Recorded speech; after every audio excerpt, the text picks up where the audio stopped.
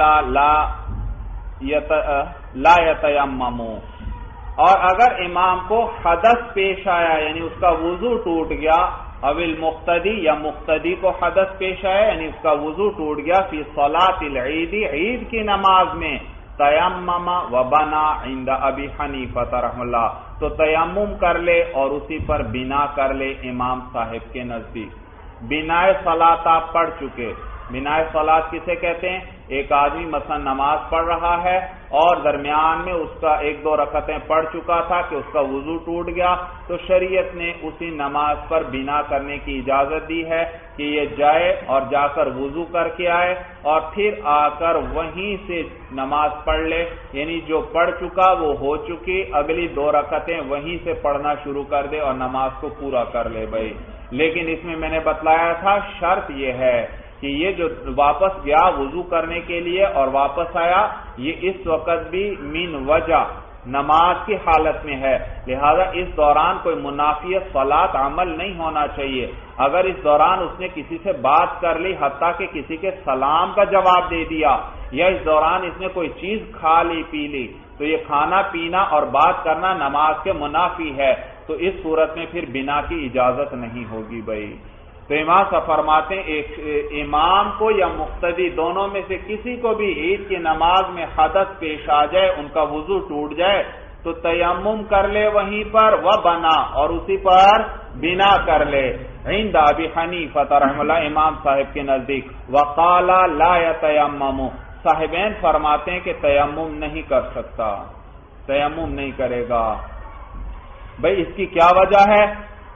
صاحبین کی دلیل ذکر ہو رہی ہے، کہتے ہیں لأن اللاحق يصلي بعد فراغ الامام فلا يخاف الفوت۔ بھائی دیکھیے لاحق آیا، لاحق کا لفظ آیا، یاد رکھیے نماز پڑھنے والے جو ہیں وہ تین قسم کے ہوئے بھائی، جو جماعت کے ساتھ پڑھ رہے ہیں، ایک ہے لاحق، ایک ہے مسبوق، ایک ہے مدرک بھائی۔ لاحق یہ متن میں آ گیا عبارت بھائی کتاب کے اندر، مسبوق میم سین با واو اور قاف دو نقطوں والا مسبوق، اور مدرک میم دال را اور کاف چھوٹا بھائی مدرک۔ تو یہ تین قسم کے لفظ آتے ہیں، لاحق، مسبوق اور مدرک، یہ ہر وقت آپ کے ذہن میں ہونے چاہیے بھائی، ذہن میں ہونے چاہیے۔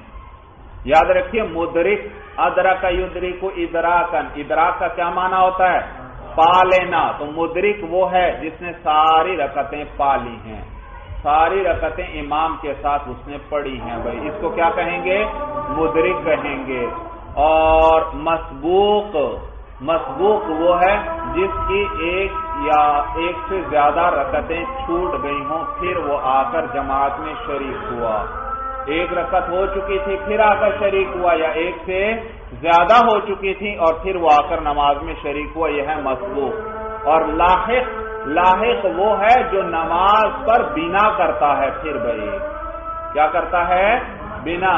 امام یا مقتدی جو ہے اس کا وضو ٹوٹ گیا اور وہ گیا اور پھر آ کر پھر وہ کیا کرتا ہے، باقی نماز پوری کرتا ہے، تو دیکھو درمیان میں وضو ٹوٹنے کی وجہ سے اس کی کچھ رکعتیں رہ گئیں، شامل ہوا تھا جماعت میں لیکن درمیان کی کچھ رکعتیں رہ گئیں، اس کو کیا کہیں گے؟ لاحق کہیں گے بھائی، لاحق کہیں گے بھائی۔ تو چاہے وضو ٹوٹنے کی وجہ سے کچھ درمیان کی رکعتیں رہ گئیں یا سو جانے کی وجہ سے، وہ کھڑے کھڑے ہی سو گیا تھا، اس دوران ایک رکعت نکل گئی، یا بیٹھے بیٹھے سو گیا تھا اور آپ نے پڑھا نماز کی حالت میں کوئی سو جائے تو وضو نہیں ٹوٹتا بھائی، سمجھ میں آیا بھائی؟ تو اس کی بہرحال رکعتیں تو رہ گئیں یا نہیں رہ گئیں، تو اس کو کیا کہیں گے؟ لاحق کہیں گے، لاحق بھائی۔ تو صاحبین نے مسئلہ ذکر کیا، کیا بتلایا کہ امام یا مقتدی کا وضو ٹوٹ گیا عید کی نماز میں تو وہ تیمم کر کے بنا نہیں کر سکتا، بلکہ کیا کرنا پڑے گا؟ وضو کا جائے جا کر وضو کر کے آئے، اور یہ شخص ہے اب لاحق بھائی، کیا ہے؟ لاحق ہے، اور لاحق تو جماعت کے بعد بھی چاہے واپس پہنچے وہ کیا کر سکتا ہے؟ اپنی نماز کو پورا کر سکتا ہے۔ تو امام جائے گا، اگر وہ واپس آیا جماعت ہو رہی تھی، دوسرے کو آگے کر دیا اور خود چلا گیا، تو اگر وہ واپس آیا تو کیا ہوا؟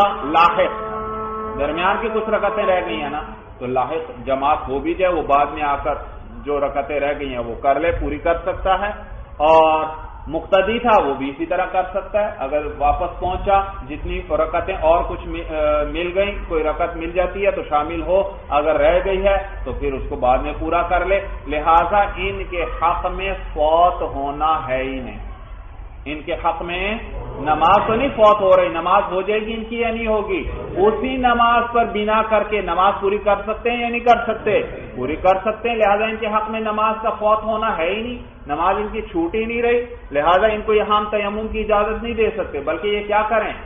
جائیں، جا کر وضو کر کے آئیں اور پھر بنا کر لیں بھائی، صاحبین یہ فرماتے ہیں، جبکہ امام صاحب فرماتے ہیں کہ یہ عید کا دن ہے، عام دن نہیں ہے، بے انتہا ہجوم ہوگا، اور اس ہجوم کی وجہ سے ہو سکتا ہے یہ وضو کرنے جا رہا ہے اور اس حالت میں بھی حالت نماز میں ہے، اس نے نماز کے منافی کوئی کام نہیں کرنا، تو عید کا دن ہے، بے انتہا ہجوم ہے، ہو سکتا ہے کوئی ایسا عارض پیش آ جائے جس کی وجہ سے اس کی نماز ہی فاسد ہو جائے، اور جب نماز فاسد ہو گئی اور تو جو پہلے پڑھی تھی وہ رکعتیں بھی گئیں اور واپس پہنچا تو نماز بھی نکل چکی ہے، تو دیکھو عید کی نماز اس کی فوت ہو جائے گی، تو لہذا یہ معلوم ہوا یہ شخص عاجز ہے، اور عاجز کے لیے تو تیمم کی اجازت ہے۔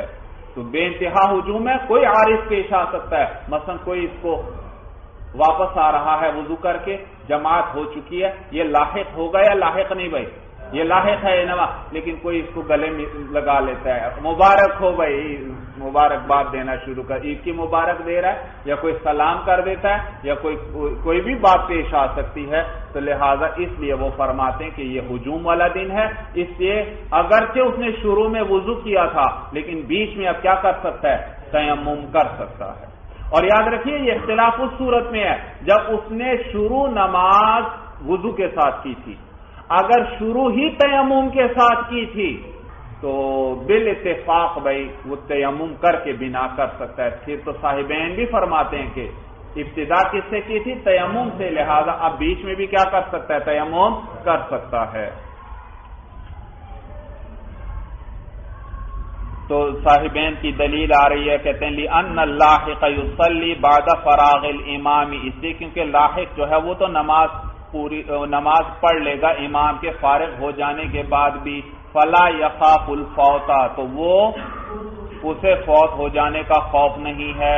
وَلَهُ، امام صاحب کی دلیل یہ ہے کہ أَنَّ الْخَوْفَ بَاقٍ، ان کے خوف ابھی بھی باقی ہے، لِأَنَّهُ يَوْمُ الزَّحْمَةٍ، زحمت بھیڑ بھائی، ہجوم، اس لیے کیونکہ یہ عید کا یہ ہجوم والا دن ہے، بھیڑ کا دن ہے، فَيَعْتَرِيهِ عَارِضٌ يُفْسِدُ عَلَيْهِ صَلَاتَهُ، تو پیش آ سکتا ہے اس کو کوئی ایسا عارض جو اس پر اس کی نماز کو فاسد کر دے، اور صاحب ہدایہ آگے بتلا رہے ہیں والخلاف فیما اذا شرع بالوضوء، اور اختلاف اس صورت میں ہے جب اس شخص نے یا امام نے نماز کو شروع کیا تھا کس کے ساتھ؟ وضو کے ساتھ، تب یہ اختلاف ہے جو متن میں آیا وَلَوْ شَرَعَ بِالتَّيَمُّمِ تَيَمَّمَ وَبَنَا بِالْاتِّفَاقِ، اور اگر اس نے تیمم کے ساتھ نماز کو شروع کیا تھا تو تیمم کرے گا اور بنا کرے گا بالاتفاق، بھائی پھر تو بالاتفاق ہے۔ لِأَنَّ لَوْ أَوْجَبْنَا الْوُضُوءَ يَكُونُ وَاجِدًا لِلْمَاءِ فِي صَلَاتِهِ فَيَفْسُدُ، اس لیے کیونکہ اگر ہم وضو کو واجب قرار دے دیں تو یہ شخص پانی کو پانے والا ہوا فی صلاته، کس کے اندر؟ اپنی نماز میں، فیفسد، یہ فتفسد ہونا چاہیے بھائی، بہرحال تو یہاں فیفسد ہے کہ تو اس کی نماز فاسد ہو جائے گی، اس کی نماز کیا ہو جائے گی؟ فاسد ہو جائے گی، کیونکہ درمیان صلات میں وہ پانی کو پانے والا بن گیا۔ بھائی دیکھیے، اگر اس نے امام یا مقتدی جو تھا اس نے نماز کس طرح شروع کی ہے؟ تیمم کے ساتھ، پھر بالاتفاق کو کیا کر سکتا ہے؟ درمیان میں وضو ٹوٹا ہے تو تیمم کر کے اس پر بنا کر سکتا، اس لیے کیونکہ اگر اس حالت میں جب درمیان میں وضو ٹوٹا ہم اس کو کیا کہیں؟ وضو کرو، وضو کرو، معلوم ہوا یہ پانی کو پانے والا بن گیا۔ پہلے تو متیمم تھا، پانی سے عاجز تھا، اب پانی کو پانے والا ہوا، اور یہ پانی کو پانے والا ہوا بیچ نماز کے۔ اور جب تیمم کے اندر انسان پانی کو دیکھ لیتا ہے تو بھائی جب پانی کو دیکھا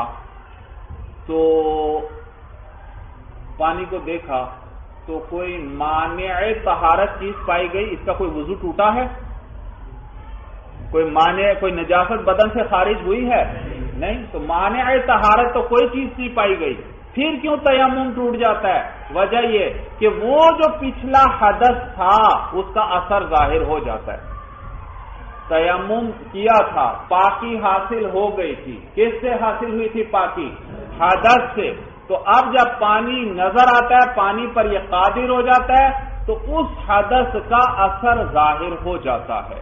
تو یہاں پر بھی اگر ہم اس کو کہیں کہ وضو کرنا پڑے گا، اور اس نے شروع تو کس کے ساتھ کیا تھا؟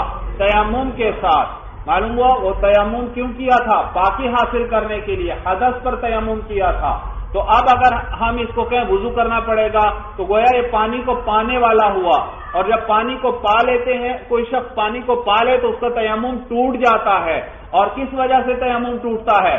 اس سابقہ حدث کا اثر ظاہر ہو جاتا ہے، اور یہاں بیچ نماز میں اس سابقہ حدث کا اثر ظاہر ہوا، گویا یہ بے وضو ہی نماز پڑھ رہا تھا، گویا بے وضو ہی نماز پڑھ رہا تھا، اور بے وضو نماز ہو سکتی ہے؟ نہیں، تو لہذا بیچ میں اگر ہم یہ کہہ دیں کہ شروع تیمم سے کیا تھا اور بیچ میں اب وضو ٹوٹا، ہم کہہ دیں وضو کرنا پڑے گا، تو اس حدث کا اثر ظاہر ہوگا اور اس کی نماز بھی فاسد ہو جائے گی۔ اگر نماز پوری ہو جائے پھر اس کے بعد پانی ملتا ہے، اب تو نماز پوری ہو چکی، اب اس حدث کا اثر ظاہر بھی ہو اس سے کوئی اثر نہیں پڑے گا، لیکن یہاں صورت کیا ہے؟ بیچ نماز کے اندر اس حدث کا اثر ظاہر ہو رہا ہے، لہذا نماز ہی کیا ہو جائے گی؟ فاسد ہو جائے گی۔ صورت سمجھ میں آ گئی بھائی؟ یہ معنی ہے، اس وجہ سے اگر وضو سے اگر شروع میں تیمم کیا تھا اور پھر بیچ میں وضو ٹوٹا ہے تو پھر بالاتفاق کیا کر لے؟ تیمم کر کے اسی پر بنا کر لے، کسی کے نزدیک بھی اس پر وضو کرنا واجب نہیں۔ لِأَنَّا لَوْ أَوْجَبْنَا الْوُضُوءَ، اس لیے کیونکہ اگر ہم اس پر وضو کو واجب قرار دے دیں، يَكُونُ وَاجِدًا لِلْمَاءِ فِي صَلَاتِهِ، تو اس صورت میں یہ پانی کو پانے والا ہوا، يَكُونُ وَاجِدًا لِلْمَاءِ، لیکن پڑھنا کیسے ہے؟ وہی یرملون والا قاعدہ لگے گا، واجدا للماء فی صلاتہ، تو یہ پانی کو پانے والا ہوا نماز میں، فیفسد، تو اس کی نماز فاسد ہو جائے گی۔ ولا یتیمم للجمعۃ وان خاف الفوت لو توضأ، جمعے کے لیے تیمم نہیں کر سکتا اگرچہ اس کو فوت ہو جانے کا خوف ہے، لو توضأ، اگر یہ وضو کرے۔ عبارت پر نظر ہے، وَإِنْ خَافَ الْفَوْتَ لَوْ تَوَضَّأَ، اگرچہ اس کو فوت ہو جانے کا خوف ہو، کب خوف ہو؟ لَوْ تَوَضَّأَ، اگر یہ کیا کرے؟ وضو کے لیے جاتا ہے، پھر اس کو خوف ہے جمعے کے فوت ہو جانے کا، تو پھر یہ تیمم تو بھی یہ جمعے کے لیے تیمم نہیں کر سکتا۔ فَإِنْ أَدْرَكَ، بلکہ کیا کرنا پڑے گا؟ وضو کرنا پڑے گا۔ بتلا دیا لا يَتَيَمَّمُ لِلْجُمْعَةِ، جمعے کے لیے تیمم نہیں، تو وضو کرے گا۔ فَإِنْ أَدْرَكَ الْجُمْعَةَ صَلَّاهَا، پس اگر یہ جمعے کی نماز کو پالے، وضو کر کے آئے اور جمعے کی نماز پالے، صَلَّاهَا، تو اس کو پڑھ لے۔ وَإِلَّا صَلَّى الظُّهْرَ أَرْبَعًا، ورنہ ظہر کے 4 رکعتیں پڑھ لے۔ لِأَنَّهَا تَفُوتُ إِلَى خَلَفٍ، اس لیے کیونکہ یہ جمعہ جو ہے یہ فوت ہوتا ہے کس کی طرف؟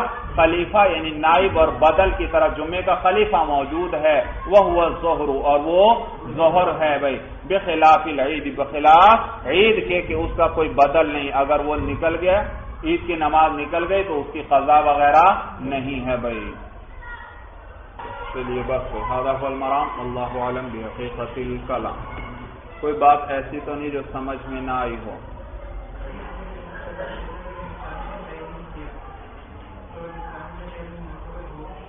جی بھائی یہ سوال پوچھ رہے ہیں کہ متن میں آیا تھا اگر کوئی عیسائی اسلام لانے کے ارادے سے تیمم کرتا ہے تو کیا اس کا تیمم معتبر ہوگا؟